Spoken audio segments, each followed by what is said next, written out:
బుల్లితెరపై అత్యంత ప్రజాదరణ పొందిన reality show Bigg Boss Telugu త్వరలో తన 10వ సీజన్ తో ప్రేక్షకుల ముందుకు రానుంది. ఈసారి దశావతారం కాన్సెప్ట్ తో షో మరింత కొత్తగా ఉండబోతోందనే ప్రచారం జరుగుతోంది. ఇప్పటికే విడుదలైన టీజర్ తో హోస్ట్ నాగార్జున షోపై అంచనాలు పెంచేశారు. ఇదిలా ఉంటే ఈ సీజన్ లో హౌస్ లోకి అడుగుపెట్టే కంటెస్టెంట్ల పేర్లపై సోషల్ మీడియాలో జోరుగా చర్చ సాగుతోంది. ముఖ్యంగా పలువురు టెలివిజన్ నటీనటుల పేర్లు వైరల్ అవుతుండగా ఇప్పుడు నటి పల్లవి గౌడ్ పేరు కూడా ప్రముఖంగా వినిపిస్తోంది.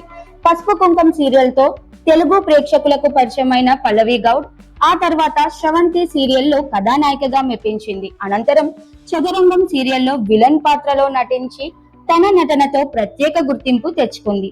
గతంలో ఓ ఇంటర్వ్యూలో పల్లవి గౌడ్ తెలుగు ఇండస్ట్రీలో ఎదుర్కొన్న అనుభవాలను పంచుకుంది. ఒక సినిమా షూటింగ్ కోసం ముందుగానే అనుమతి తీసుకుని వెళ్ళినప్పటికీ ఒప్పంద నిబంధనల కారణంగా తనపై చర్యలు తీసుకున్నారని, దాంతో కొంతకాలం తెలుగు సీరియల్స్ కు దూరంగా ఉండాల్సి వచ్చిందని తెలిపింది. తర్వాత నిండు నూరేళ్ల సాహసం సీరియల్ ద్వారా మళ్ళీ తెలుగు ప్రేక్షకులకు చేరువైంది. ప్రస్తుతం బిగ్ బాస్ తెలుగు 10 లో పల్లవి గౌడ్ పాల్గొంటారనే వార్తలు సోషల్ మీడియాలో వైరల్ అవుతున్నాయి.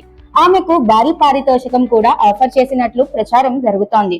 అయితే పల్లవి గౌడ్ బిగ్ బాస్ హౌస్ లోకి ఎంట్రీ ఇస్తారనే విషయంపై ఇప్పటి వరకు షో నిర్వాహకులు లేదా పల్లవి గౌడ్ నుంచి ఎలాంటి అధికారిక ప్రకటన వెలువడలేదు. అందువల్ల ప్రస్తుతం ఇవన్నీ సోషల్ మీడియాలో జరుగుతున్న ప్రచారంగానే భావించాలి. బిగ్ బాస్ తెలుగు 10 కు సంబంధించిన అధికారిక కంటెస్టెంట్ల జాబితా విడుదలైన తరువాతే ఈ వార్తలపై పూర్తి స్పష్టత వచ్చే అవకాశం ఉంది.